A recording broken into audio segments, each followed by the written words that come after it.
Are you too busy? Too stressed out? Unhealthy? Then this is the place for you. Welcome to Balanced Living for Busy Professionals, where we help you create wellness and balance with a holistic approach that will work for you, even with the busiest of schedules, so you can live the life you want. And now, here's your host, Diane Randall. Hello, and welcome to the show that teaches inner tools and strategies to help you break free of any habits or patterns that may be keeping you stuck in place. I'm Diane Randall, your host. I want to thank you for listening, and if you're new to the show, welcome. It's so exciting to have you here. I have a question for you. Do you believe that you can shift your life in a positive direction after you've suffered trauma or adversity? Have you heard people say that after sustaining a major trauma, that it was terrible and awful when it happened, but it turned out to be the best thing that could ever have happened to them? Can this really be true, or are they kidding themselves? And did they really change for the better, or were they just telling themselves that to feel better?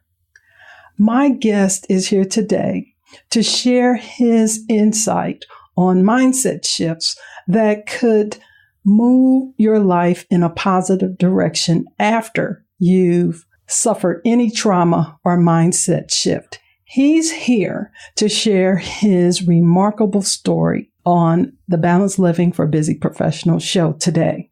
I want to welcome Marcus Aurelius Anderson. He's a coach, speaker, and author of the book, The Gift of Adversity.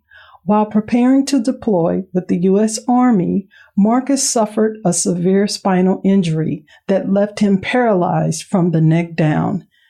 His life was turned upside down, and after dying twice on the operating table, Marcus was told he would never be able to walk or use his hands again. Days quickly turned into months, and he was forced into life-changing soul searching.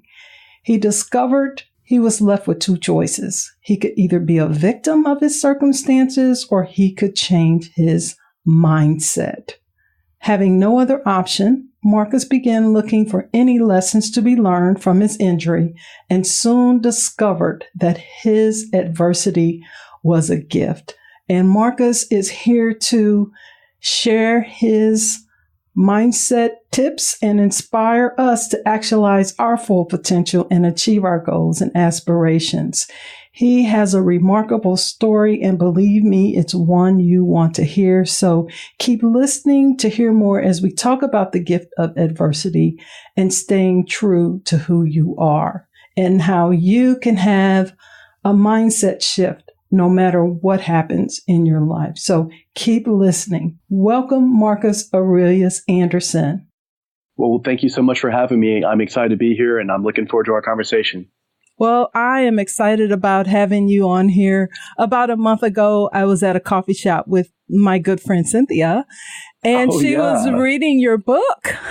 Fantastic. Yeah, Cynthia's phenomenal. I'm very happy to be connected to her. Yeah, and she was sharing your book, The Gift of Adversity. And I was like, oh my God, that is just so awesome. So I told her I'm going to invite him to come on to Balanced Living for Busy Professionals. So here you are. Outstanding. It's a small world, right? It really, really is, which is awesome. So, we talked about your story, or I mentioned it earlier. How do you go from being paralyzed to where you are now?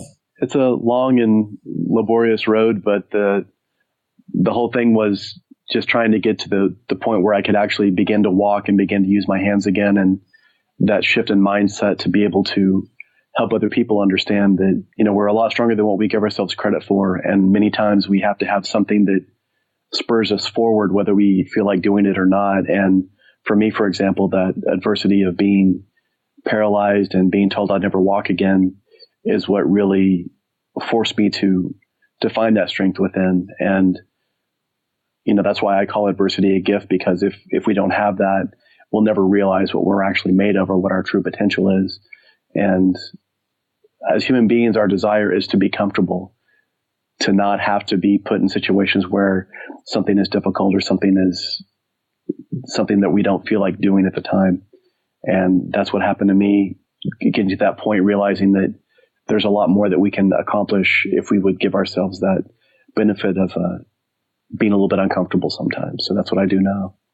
That is so awesome. And I hear you talk about being uncomfortable, but you could have easily, being paralyzed, being suicidal, you could have easily said, became, a victim of that particular situation and not healed yourself in a way where you were able to walk again. So what do you think about when you come from a place of adversity? That's the thing. We get to see the positive part of it right now because I was able to get through it. But at the time, it was a very, very dark time. I turned 40 years old in a bed, divorced and broke, paralyzed. So when everybody else at that age is looking back on their lives and they're married, they have kids and they're all happy with their careers, at least that's what I thought that most people did at that age. I'm pretty much a blank slate and I have nothing to show for my life at that point. So it made me do a lot of soul searching, and it made me really realize what was truly a priority and truly important and what was not. The thing that was the shame of all of it was that I figured all that out after I wasn't able to actually act upon it. So after a lot of that deep soul searching and being in the situation where I thought to myself, if I ever get a chance to walk again, if I ever get a chance to have any of my physical capacity back, I will not wait. I will not hesitate. I will not take anything for granted, and I will be grateful for everything that I have. And I went through a very dark period where I wanted to take my life, like you mentioned. The good thing is I wasn't able to act on it because I was paralyzed. And I went through about 3 months of a very dark period where I didn't want anybody to talk to me. I didn't want any help. I didn't want anything. I just wanted to be left alone. So, that's very normal. There's a lot of people that I had a friend whose father passed away recently, and he told me that he loved my book and he really was taking a lot of comfort from that. But I wanted to make sure that he understood that we can't just push these things away. We can't just act like they're not going on and try to, intellectually put our fingers in our ears and say, la, la, la, la, la, and act like it doesn't happen. We need to acknowledge that. We need to feel that pain. We need to go to those depths, because the sooner that we hit the bottom, the sooner we can build a foundation from which we can build upon to get out of that pit of darkness and despair. But so many of us don't want to do that. We don't want to embrace that. And what we actually do is we prolong our pain, and it becomes something that is self-chosen. And we get into this intellectual loop of being distracted, of finding something to keep us from thinking about the moment. And for me, I realized that the sooner that I acknowledge what was going on, for better or for worse, if all I could do was overcome my adversity only mentally and not physically, I would still be closer to getting some sort of closure and some sort of ability to get on with my life. And that's what I try to reiterate to people now, is to get them to understand that it's okay to be unhappy. It's okay to be sad. Just don't let that define you. Don't let that be your only hope. Don't get stuck in that tunnel of despair and then stop halfway through the tunnel. Keep moving forward. It's going to feel like there's a lot of darkness, and that's natural.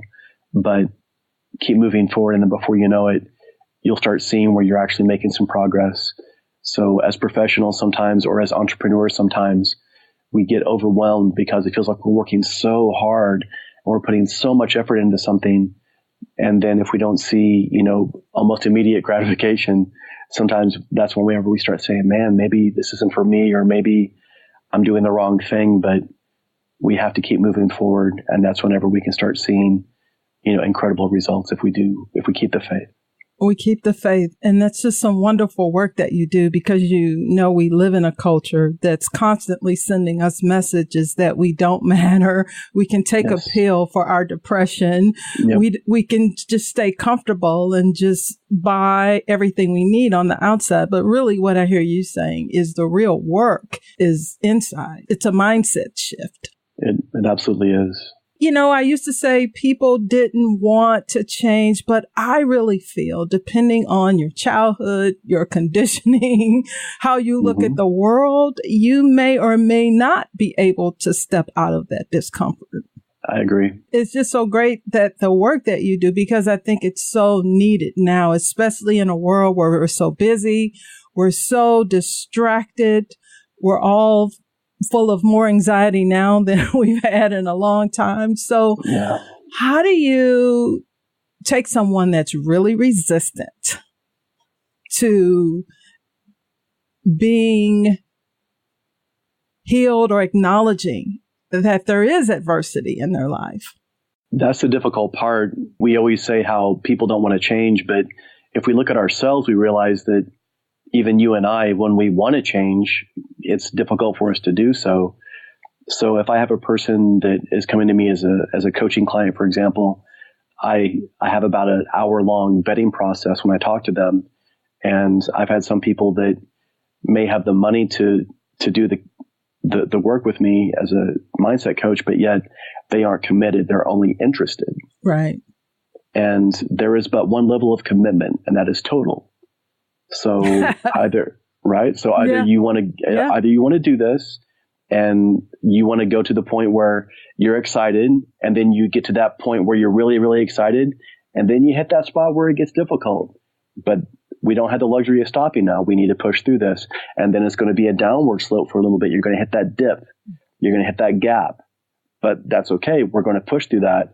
But you don't get to quit whenever you don't feel like doing it. So if it's a person who is resistant and they're committed to doing it, then what we end up doing at that point is I continue to just reiterate to them, these are the goals that we set before. This is the path that we want to take.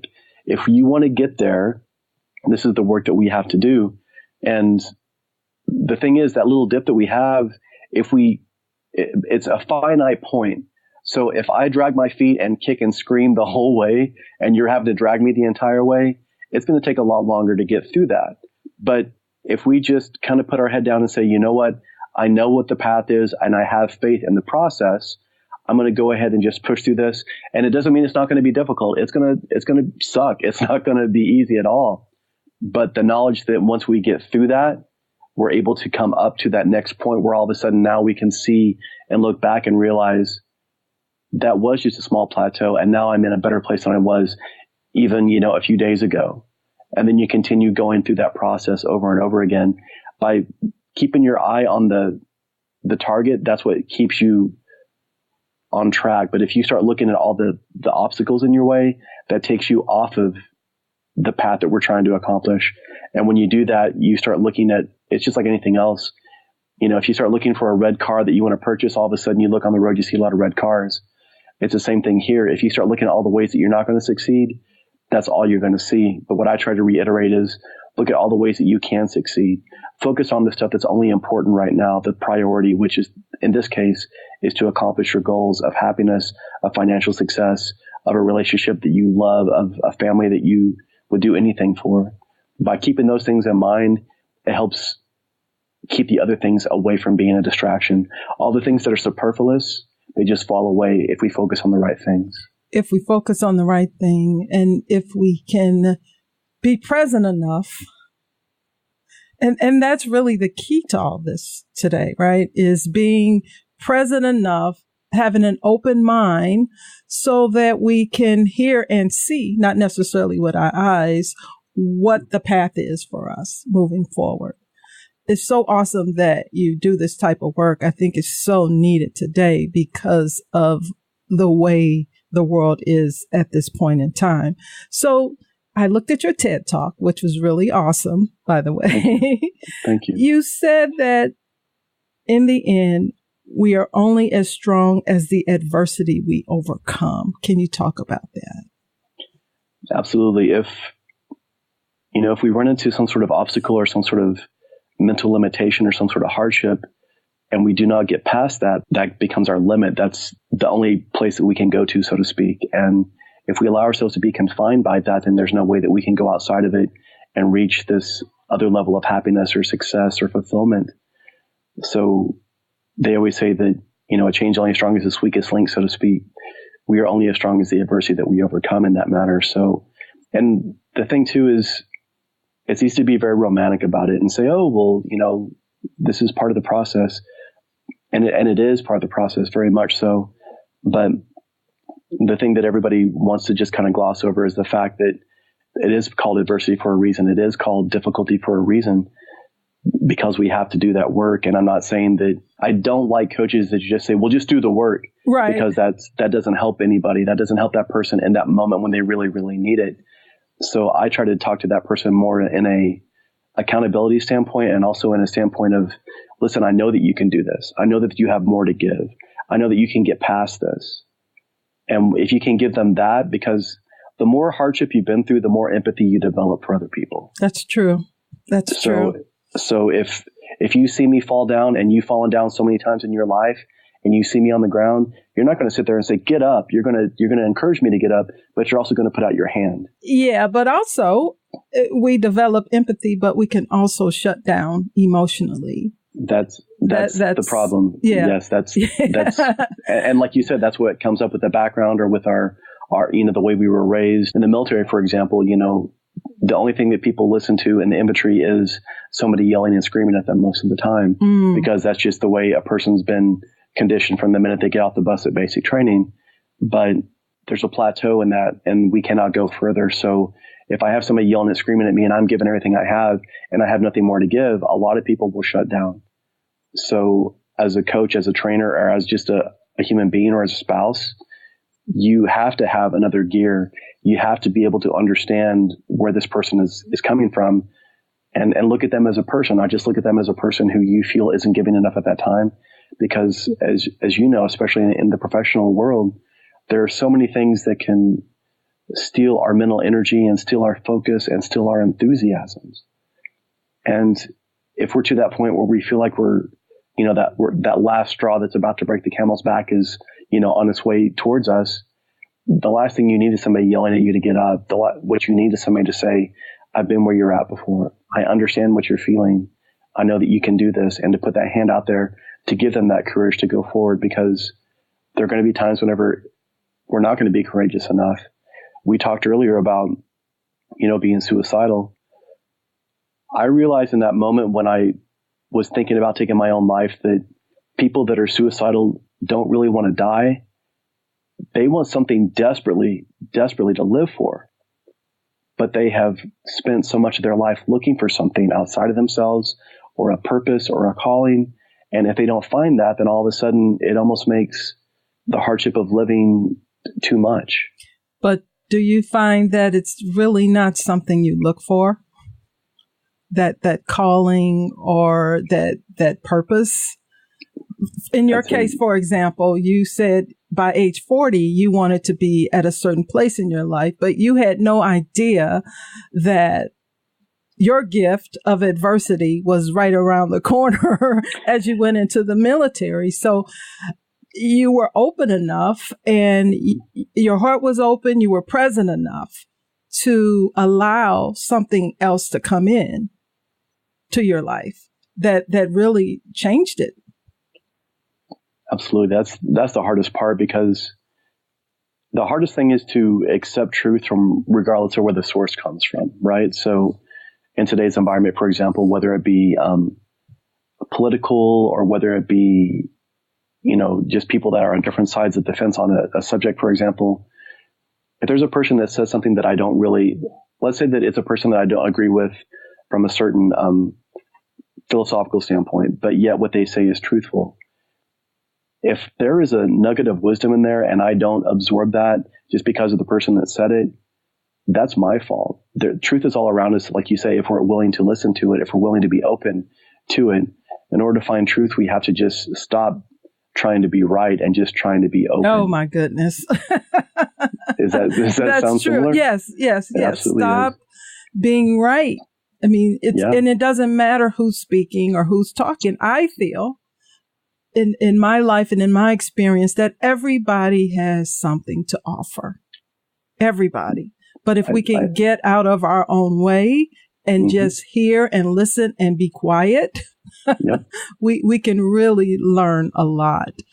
Now, in my work also, and you said this, but I'm going to say it a different way. I meet people right where they are.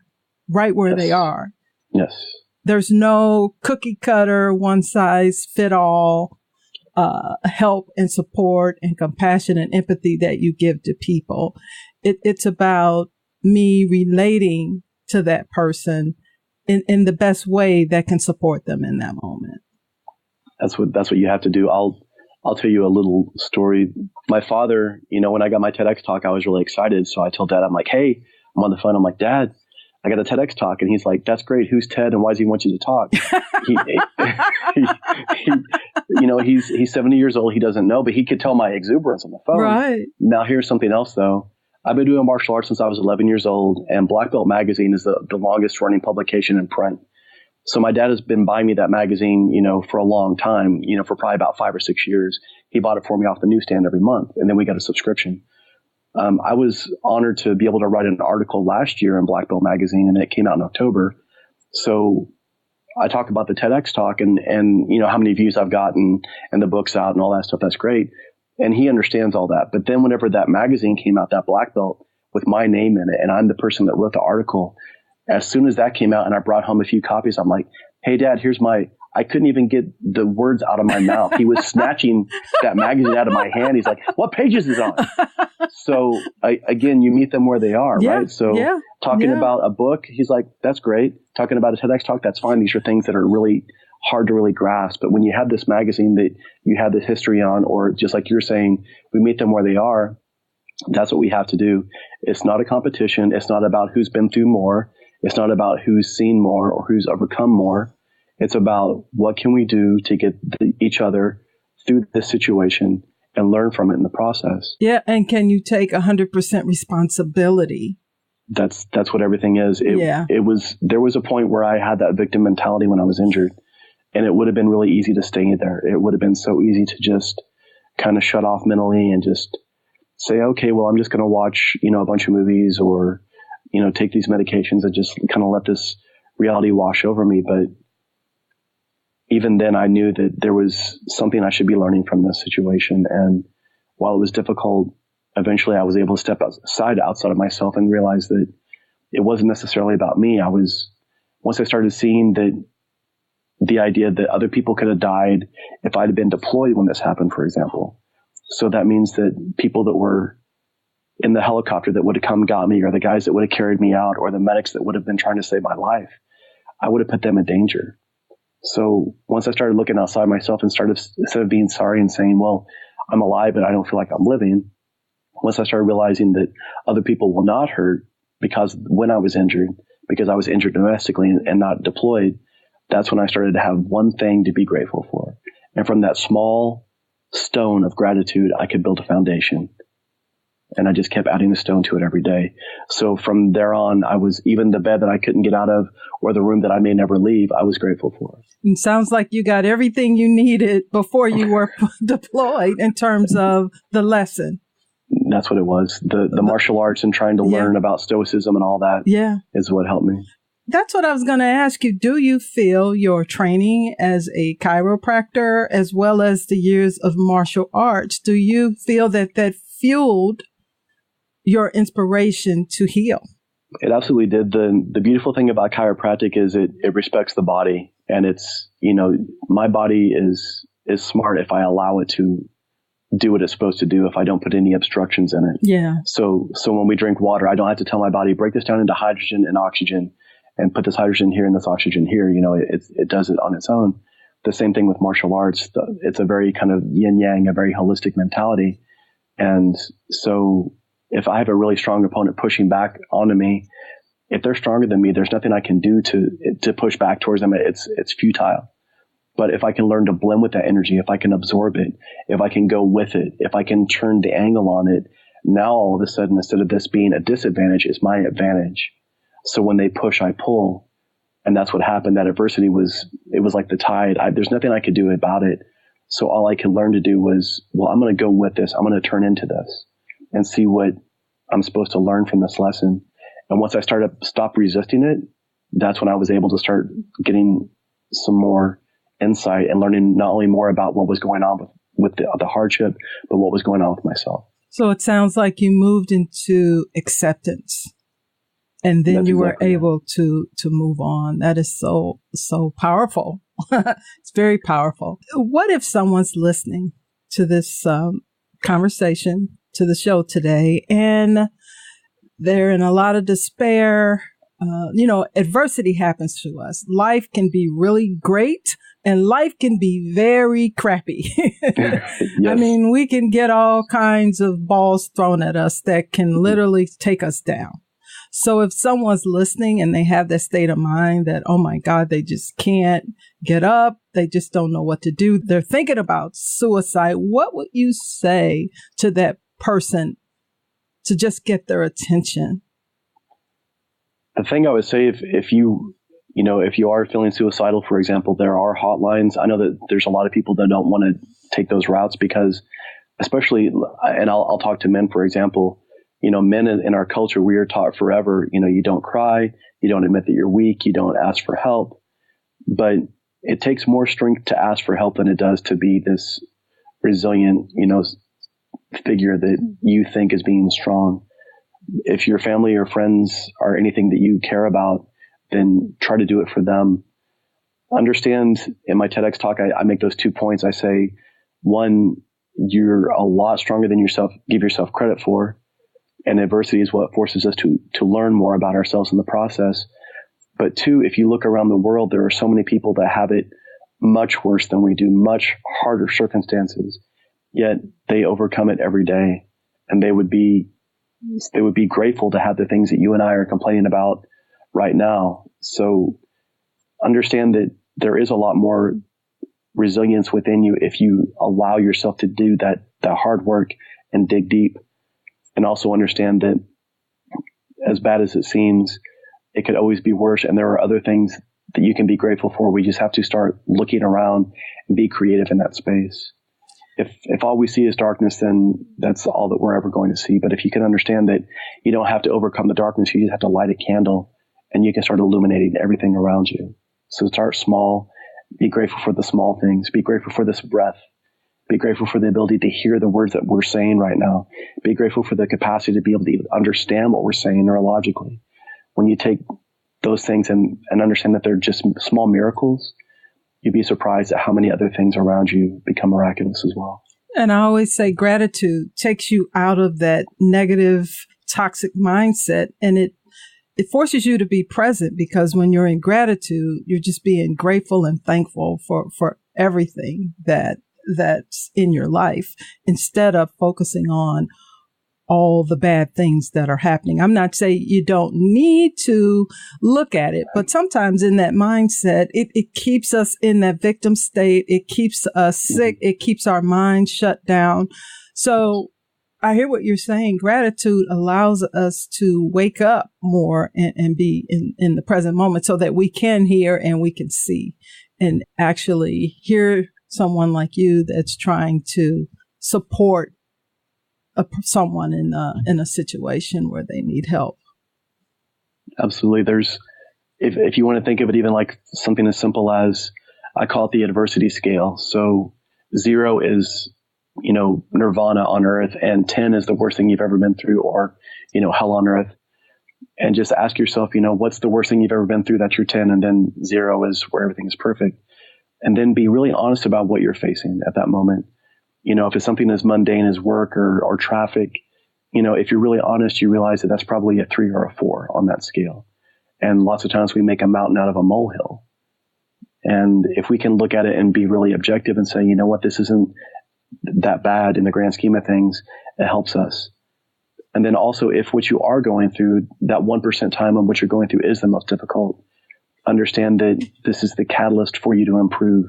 This is your opportunity to get through this. And when you are on the other side of it, you will be stronger and more resilient than you were to begin with. And if you look at it as a challenge as opposed to something that is just crushing you, just that mindset alone, just that shift in saying, this is an opportunity, that will help you see it from a different vantage point. And once you reframe it that way, it makes it not as daunting. It almost makes it something that you want to embrace. And not only less daunting, but you can use the moments in every day to shift yourself out of adversity.